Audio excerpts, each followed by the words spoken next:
मैं जरा इसमें ये भी, क्योंकि इसमें ये भी कहा जाएगा, इसमें बहुत सारी दलीलें कोर्ट के सम्मुख भी होंगी, साक्ष्य जुटाए जा रहे हैं और दलीलें भी तैयार की जा रही हैं।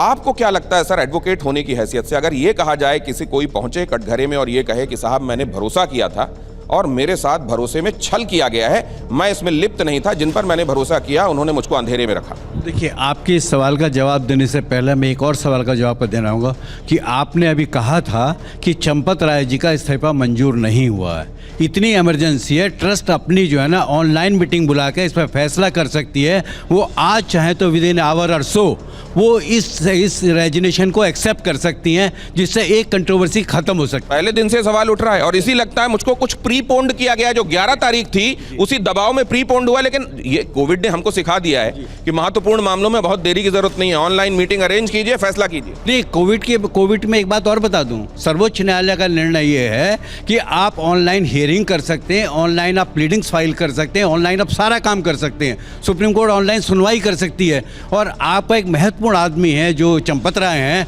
उनका आप रेजिग्नेशन एक ऑनलाइन आप कंसिडर करके रिजेक्ट या एक्सेप्ट नहीं कर सकते। मेरी समझ के बाहर की बात है।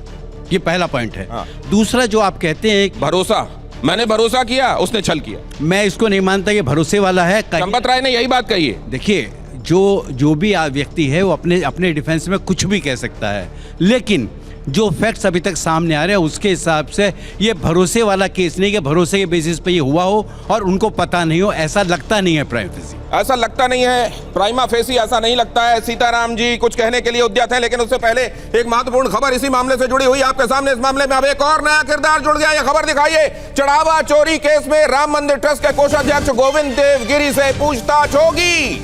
दान राशि के प्रबंधन, वित्तीय निगरानी और ट्रस्ट की जवाबदेही को लेकर गोविंद देवगिरी से पूछताछ होगी। पता लगाने की कोशिश है चढ़ावे की गणना, बैंक में जमा करने और पूरा वित्तीय प्रबंधन, इसकी निगरानी कैसे होती थी, कैसे अंजाम दिया जाता था, इस प्रक्रिया में कहीं कोई चूक हुई है या नहीं हुई है।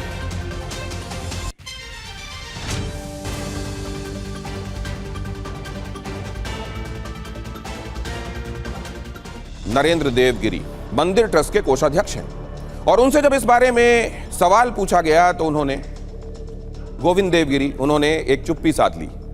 सुनाते हैं आपको इस पर प्रतिक्रिया, अगर हाव भाव से भी मिलती हो तो आप पढ़ने की कोशिश कीजिएगा।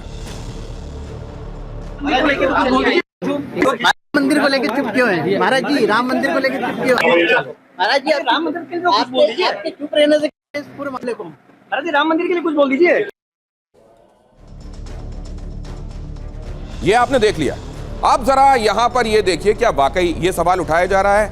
अभिमुक्तेश्वरानंद शंकराचार्य उन्होंने भी ये सवाल उठाया है कि कोष की जिम्मेदारी तो कोषाध्यक्ष के पास है, कोष में गड़बड़ी हुई है तो वो मुंह क्यों नहीं खोल रहे? उन्होंने ये भी कहा कि क्या वो अपने स्टेटस का, और ये भी कि एक महत्वपूर्ण, जब इस पूरे मामले में लम्हा आया तब वो महत्वपूर्ण व्यक्ति के तौर पर खड़े हुए थे और प्रधानमंत्री के साथ बल्कि मौजूद थे, क्या ये तमाम बातें उनको इम्यून बनाती हैं? ये एक महत्वपूर्ण सवाल है और इसको मैं शैलेशानंद जी से पहले समझना चाहूंगा। शैलेशानंद जी, गोविंद देवगिरी, क्या इसमें उनको खुद पहल करते हुए, मामला अगर इतना बड़ा है और उनसे कोष से जुड़ा हुआ है, उनको सामने आकर चीजें नहीं कहनी चाहिए? चुप्पी क्यों? जी, बहुत बहुत धन्यवाद TV9 भारतवर्ष का। बिल्कुल ज़रूर उन्हें आना भी चाहिए और उन्हें अपने वक्तव्य दे करके सभी समाज के, सभी साधु संतों के और समस्त जो भी विषय है उसको क्लियर करना चाहिए कि आखिर यह कैसे हुआ, क्यों हुआ, क्योंकि जिम्मेदारी उनकी थी। और जो भी हुआ है यह बहुत ही निंदनीय हुआ है, क्योंकि हमारे समाज की साधु संतों की एक आस्था, एक पवित्र आस्था, जिसमें हमारे एक नहीं, दो नहीं, 100 नहीं, 50 नहीं, 200 नहीं, 500 सालों की तपस्या और यहाँ तक कि त्याग समर्पण ही नहीं, बलिदान और खून की वहाँ पर होलियाँ। अच्छा, ये बताइए, साधु जब भी कहीं अन्याय होते देखता है तो बगैर कॉन्सिक्वेंसेस की परवाह किए वो अपनी बात कहता है, अन्याय का विरोध करता है। यही संतत्व है, यही साधु है। ऐसे में अगर गोविंद देवगिरी चुप हैं तो उनकी चुप्पी भी कुछ कहती है क्या? देखिए, चुप्पी के पीछे हमें कारण नहीं कह सकते, लेकिन उन्हें जरूर ये कहना चाहिए। मैं ये नहीं कह रहा हूं कि जो आप कहेंगे वो असल में वही प्रामाणिक तथ्य होगा, आपका अंदाजा पूछ रहा हूं। चुप्पी क्या कहती है। अब देखिए वो किस, हम इस पर कुछ नहीं कह सकते कि उनकी चुप्पी के पीछे क्या कारण है, पर चुप्पी जो है वो गलत है। उनको जवाब जरूर देना चाहिए क्योंकि ये बहुत बड़ा विषय है, साधारण विषय नहीं है। आपने कहा संपूर्ण भारतवर्ष की आस्था का विषय है और राम मंदिर किसी व्यक्तिगत व्यक्ति का नहीं है, ना ही वो किसी ट्रस्ट का है, एक परंपरागत। तो ये आप शास्त्रों में ही लिखा गया है, मौनम स्वीकृति लक्षणम। क्या यहां पर भी मौनम स्वीकृति लक्षणम सीताराम दास जी लागू हो रहा है? मैं आपके दो प्रश्नों का एक साथ उत्तर दूंगा। एक तो चंपत राय जी की बात जो आप वकील साहब से चर्चा कर रहे थे कि चंपत राय ने, पहले गोविंद देव गिरी पर बताइए, चंपत जी पर तो आनो, उनके पास तो अलग से एक अध्याय है आज। एक साथ दोनों का प्रश्न उत्तर आ रहा है। गोविंद देवगिरी की बात यह है, गोविंद देवगिरी कोई व्यक्ति है ही नहीं। गोविंद देवगिरी किंकर है। किंकर जानते हैं ना, आप समझते हैं, कैंकर्य मतलब सेवा। वहां पर सेवक को किंकर कहते हैं और सेवा को कैंकर कहते हैं। तो गोविंद देवगिरी नरेंद्र मोदी और बिहिप आरएसएस का एक किंकर है।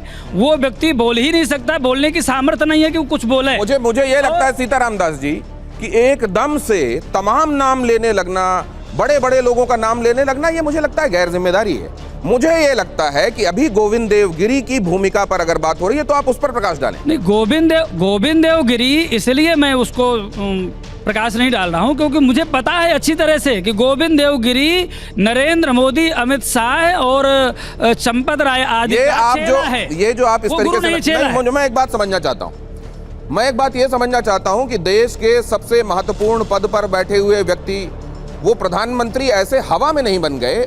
पूरे देश में अधिकतम लोगों ने उनको चुना और व्यवस्था के तहत वो प्रधानमंत्री बने। यही गृह मंत्री पर भी लागू होता है। किसी एक अव्यवस्था के लिए अगर सीधे सीधे प्रधानमंत्री और गृह मंत्री की तरफ उंगलियां हम उठाने लगते हैं तो क्या फिर हम अपनी तरफ उंगलियां नहीं, हम इस व्यवस्था की तरफ। मैं ये जानना चाहता हूं, देखिए एक ट्रस्ट बना दिया गया, आपने मुझे कहीं से नियुक्ति दी, आप ये बताइए, आपने मुझे कहीं की नियुक्ति दी, उसके बाद आप बैठे हुए सर्वोच्च पद पर देश संभाल रहे हैं, आपने कहीं पर ट्रस्ट में मुझे कोई भूमिका दे दी। क्या उसके बाद मैं कहीं गड़बड़ कर रहा हूं तो ये मैं गड़बड़ कर रहा हूं या आपको भी पकड़ा जाना चाहिए? आपका तंत्र कहाँ है? तंत्र के किस लिए होते हैं? यहाँ पर इतने बड़े बड़े अनुभवी लोग खड़े हैं, आईबी, सीबीआई जो इंटेलिजेंस होते हैं वो कहाँ हैं? ये जो बात कही गई, नहीं, मैं ये जानना चाहता हूँ, किसी को ये कहना नहीं, ये महत्वपूर्ण बात है, ये व्यवस्था परक बात है। आपने जो कहा है, ये जो आप कह रहे हैं कि ये असल में कोई एक व्यक्ति मुखौटा है या किंकर है या सेवक है, वो केवल टोकन प्रेजेंस रखता है, उससे अतिरिक्त तो उसके पास उसके वजूद का कोई सिग्निफिकेंस नहीं है।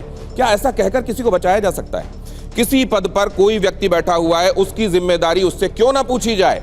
क्यों सीधे ये कहा जाए कि वो कहां से तय हुआ था, वो उसका नाम क्यों दिया गया था? चंपत राय के संदर्भ में भी है ये।